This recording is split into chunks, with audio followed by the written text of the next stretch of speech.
Ümumiyyətlə sən niyə elə gəlmir ki, bu son 1-2 ayda Azərbaycan futbolunda bəlkə də indiyənə kimi görülməmiş şəkildə hakimliklə bağlı məsələlər gün üzünə çıxır. Yəni çox komanda hakimlikdən narazıdır.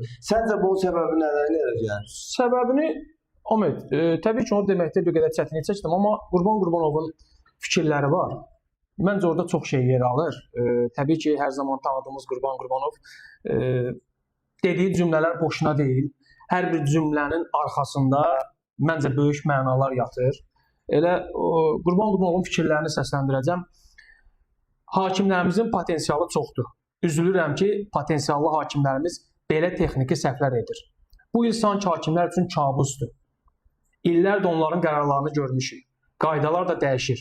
Oxşar epizodlarda fərqli fikirlər olur. Yəqin ki, məni cərimə etməzlər. Sanki hakimlər başlarını itirib. Pozitiv yanaşaq yenə də. Təbii ki, sondakı fikri hardasa əvvəlki cümlə... Mən də öz fikrimi deyəcəm bununla bağlı. Bu şəkildə düşünürəm ki, bu statda, bu fikirlərdə kifayət qədər iri mənalar yatır.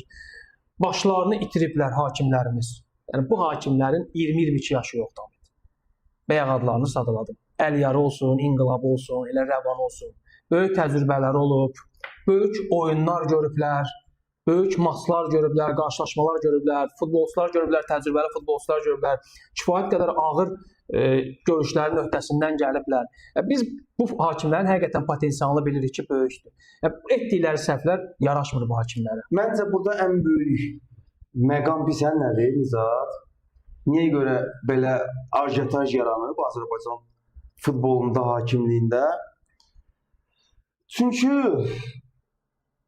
son 10-12 mövsümə baxsaq, Qarabağla rəqabət edə biləcək komanda tapmaq çox çətin idi. Bəli.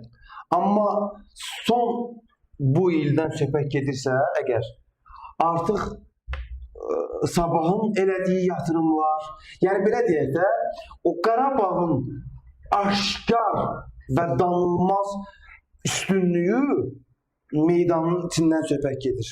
Üstünlüyü. Hakimlərin də işini rahat eləyirdi.